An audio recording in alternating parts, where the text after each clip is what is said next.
1959, American television was still young, optimistic, and largely cautious.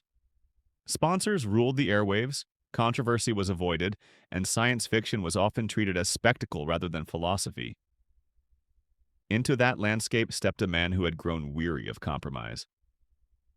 Rod Serling did not create the Twilight Zone merely to entertain. He created it as a refuge, a place where he could speak truth that conventional drama would not permit. One of the most revealing facts about the birth of the Twilight Zone is that it was born out of censorship. Serling had written powerful teleplays in the 1950s, dealing with racism, political corruption, and moral cowardice. Network executives and sponsors repeatedly diluted his scripts, fearing backlash. Serling realized that allegory could accomplish what realism could not. By disguising social commentary inside stories of aliens, time travel, and parallel worlds, he could slip challenging ideas past the gatekeepers. This decision transformed television storytelling. What appeared to be fantasy was, in fact, razor-sharp critique. Another remarkable detail lies in Serling's unprecedented level of creative control. At a time when television was dominated by sponsor influence, Serling negotiated a deal that granted him significant authority over scripts. He wrote or co-wrote the majority of the series' episodes. That level of authorship gave the show a unified voice rarely seen in anthology programming. The Twilight Zone did not feel like a collection of disconnected tales. It felt like the expression of one mind wrestling with conscience, fear, and hope. The famous opening narration, already delivered by Serling himself, was not originally intended to become such an iconic signature. Early in development, network executives were uncertain about placing the creator visibly at the forefront of the show.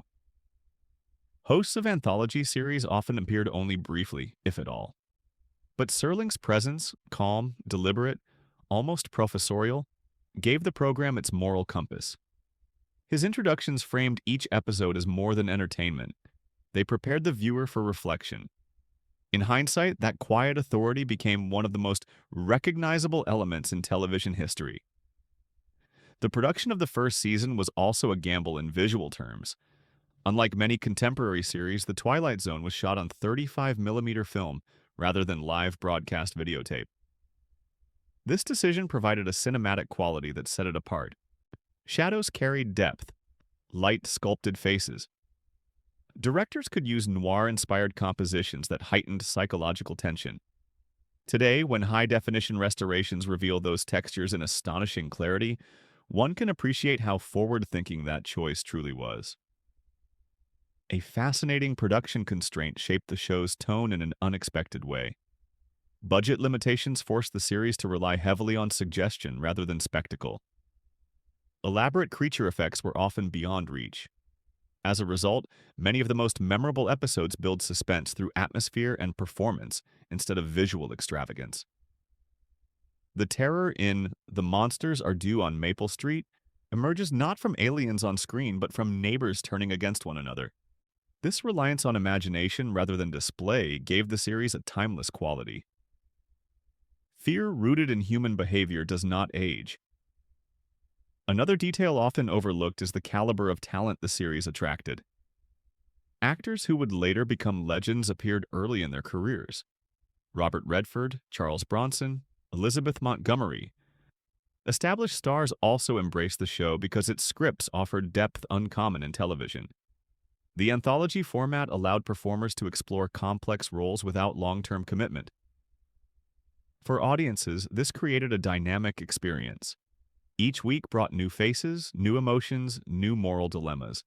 The series' approach to science fiction was equally unconventional. Rather than focusing on technological optimism, it frequently depicted technology as morally ambiguous. In episodes where machines promise efficiency or escape, they often reveal humanity's flaws instead. In 1959, America stood at the height of post-war confidence. The space race was accelerating, yet the Twilight Zone injected caution into that optimism. It asked whether progress without introspection could become dangerous. Music also played a crucial role in shaping its identity. While many associate the later seasons with the now iconic theme composed by Marius Constant, the first season featured a haunting score by Bernard Herrmann, already renowned for his work with Alfred Hitchcock.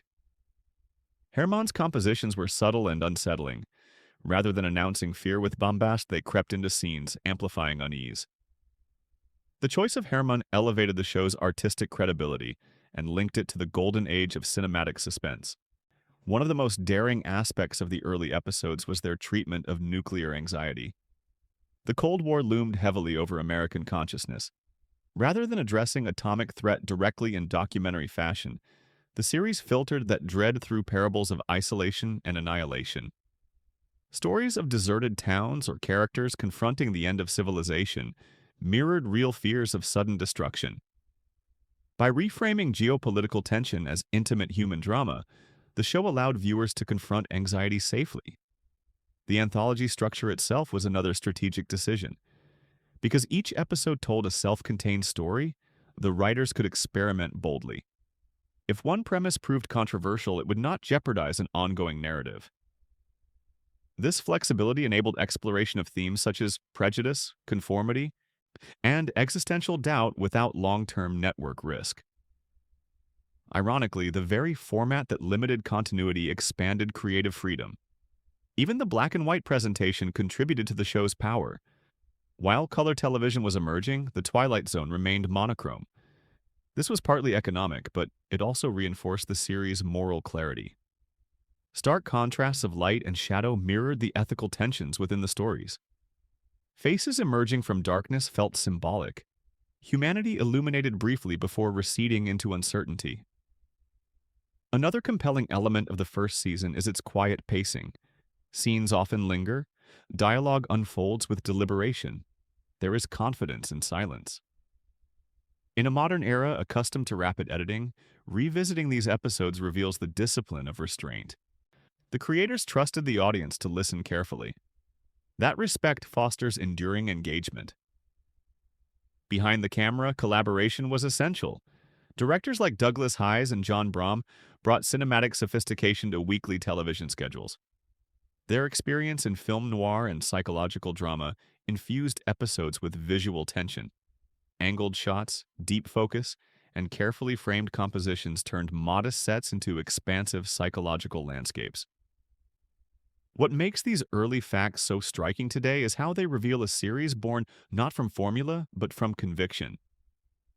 The Twilight Zone did not chase trends. It challenged them. It used imagination as camouflage and conscience as its compass. In doing so, it reshaped what television could attempt. And as we move deeper into its story, we begin to uncover even more unexpected truths about its production struggles, its near cancellation, and the quiet determination that kept it alive when success was far from guaranteed. As the first season of The Twilight Zone unfolded, success was far from guaranteed. Ratings fluctuated, sponsors hesitated, executives remained cautious. What is remarkable is how close the series came to being shortened prematurely. After its initial run, the network questioned whether audiences would consistently embrace morally unsettling stories in prime time.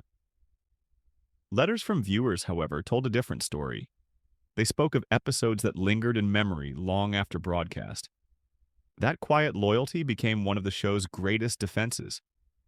It demonstrated that audiences were not merely entertained, they were moved. One lesser-known detail involves the series' brush with cancellation after its third season.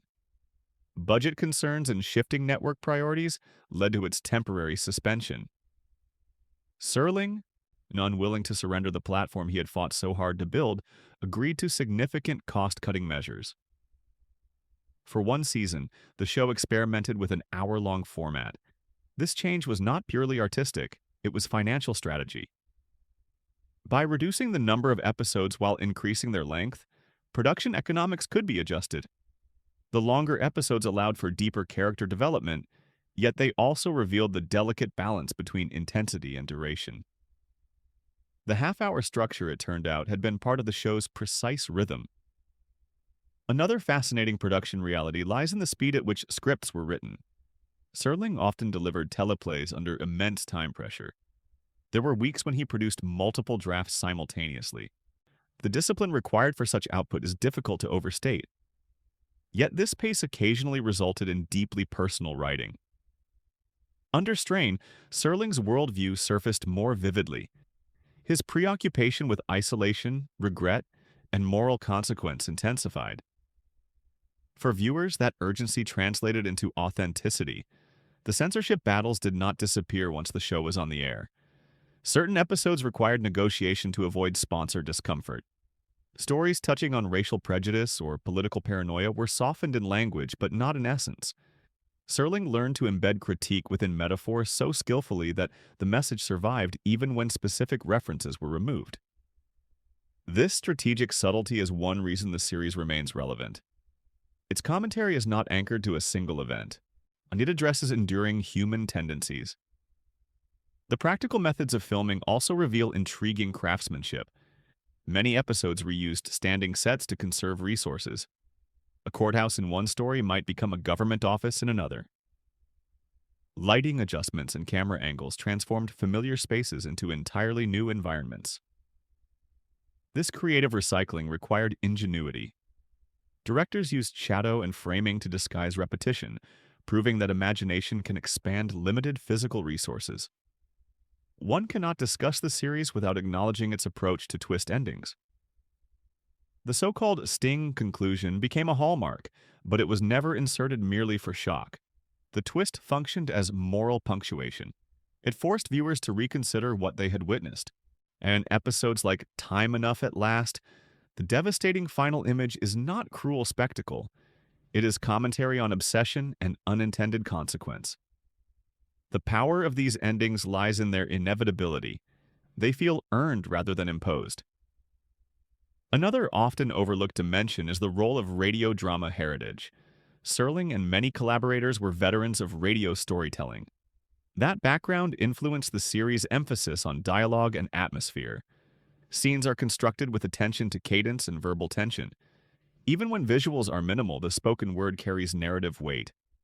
For audiences who grew up listening to radio plays before television became dominant, this style felt both familiar and elevated. The show's handling of children as central figures is also striking. Episodes featuring young protagonists avoided sentimentality. Instead, they portrayed childhood as a realm of imagination that could be both wondrous and unsettling. In stories where children possess extraordinary abilities, the narrative explores responsibility and fear rather than simple fantasy. This nuanced portrayal contributed to the series' emotional complexity. A particularly compelling behind-the-scenes story involves the episode Nightmare at 20,000 Feet. The creature on the wing of the airplane has become iconic, yet its design emerged from budgetary compromise. The original concept was altered due to production constraints, resulting in a more humanoid appearance. While some critics initially questioned the effect, the limited visibility, glimpsed through rain-streaked windows and frantic camera angles, amplified suspense. What is partially hidden often proves more frightening than what is fully revealed. There is also the matter of the series' engagement with existential philosophy. Episodes frequently confront characters with the consequences of their own choices. Time travel stories, for example, rarely offer triumphant correction. Instead, they reveal that altering the past carries moral complexity. This philosophical undercurrent distinguished the Twilight Zone from lighter fantasy programming. It treated viewers as thinkers capable of grappling with ambiguity. The collaboration between writers beyond Serling himself also enriched the anthology. Richard Matheson and Charles Beaumont contributed scripts that expanded thematic range. Matheson's work often leaned into intimate psychological horror, while Beaumont explored surreal social allegory. This diversity of perspective ensured that the series did not become monotonous, even while maintaining a consistent tone. Technically, the series demonstrated efficiency in its use of camera movement. Long tracking shots were rare due to schedule limitations, but when employed, they were deliberate. Static framing often heightened claustrophobia. Close-ups emphasized emotional strain. These choices were not accidental. They reflected an understanding that tension can be cultivated through stillness. What resonates most when revisiting these mid-series years is the unwavering seriousness of intent. The Twilight Zone did not wink at its audience. It did not apologize for introspection. In an era when escapism was plentiful, it insisted on reflection. That insistence required courage, creative courage, commercial courage, and moral courage. And yet, the deeper we look, the more we discover how precarious its existence truly was, and how the final seasons would bring both artistic refinement and quiet farewell to a program that had forever altered the landscape of television storytelling. By the time The Twilight Zone entered its final seasons, it had already secured its place in the cultural bloodstream of American television. Yet the atmosphere behind the scenes was changing. Rod Serling, who had carried the series with relentless dedication, began to feel the strain of sustaining its moral and creative intensity. The later years reveal a fascinating mixture of refinement and exhaustion, a testament to both the brilliance and the human cost of maintaining such a vision. One striking fact about the final season is how consciously it returned to the half-hour format. The experiment with hour-long episodes had provided narrative breadth, but something essential had shifted. The shorter structure restored the sharp precision that defined the series' most memorable stories. In 30 minutes, there was no room for indulgence. Every line mattered. Every visual cue served the moral arc. This structural return was not simply logistical, it was artistic recalibration. Another compelling detail involves Serling's gradual shift in tone. While the earlier seasons often carried palpable Cold War anxiety, the later episodes increasingly reflected introspection about mortality and regret. The series matured alongside its creator. Themes of lost time, missed opportunities, and quiet redemption surfaced more frequently. In retrospect, these episodes feel almost autobiographical. They suggest a writer contemplating the passage of years and the cost of relentless conviction. The show's final broadcast in 1964 did not arrive with grand ceremony. There was no climactic farewell episode designed to summarize its philosophy. Instead, it concluded as it had always functioned, with a single story, self-contained, leaving viewers to reflect. That understated ending is consistent with the series' ethos. The Twilight Zone never sought spectacle in its departure. Its impact resided in accumulation rather than finale. One of the most intriguing legacies of the series is how it reshaped television writers' ambitions. Before The Twilight Zone, few programs demonstrated that genre storytelling could carry overt ethical reflection. After it, anthology series and speculative dramas adopted a more thoughtful tone. Even decades later, echoes of its structure, the isolated moral fable, the quiet twist, the host's reflective commentary, remain visible across the medium. The technical craftsmanship of the later seasons also deserves recognition. As production teams grew more experienced, efficiency improved. Camera setups became more fluid. Directors experimented subtly within the constraints of weekly television schedules. Though budgets remained modest, the visual language achieved a confident economy. It is remarkable how often simple staging, a lone figure in a barren room, a doorway framed in shadow, communicates emotional vastness. The relationship between Serling and his audience deepened over time. Letters continued to arrive from viewers who saw their own fears and hopes mirrored in the stories. Teachers used episodes as discussion prompts. Clergy referenced them in sermons. The show transcended entertainment, entering cultural dialogue. That evolution is rare. Few television programs achieve such reflective participation from their viewers. There is also a poignant historical layer to its endurance. The early 1960s were years of upheaval. Civil rights struggles, geopolitical crises, generational shifts. The Twilight Zone did not document these events directly, yet it absorbed their emotional climate. Watching it today feels like listening to the moral conscience of that era speaking in allegory. Its cautionary tales about conformity and fear remain strikingly applicable in contemporary discourse. The program's black and white aesthetic, once a matter of economy, became part of its timeless aura. When color television eventually dominated the landscape, The Twilight Zone's monochrome palette distinguished it as a product of another epoch.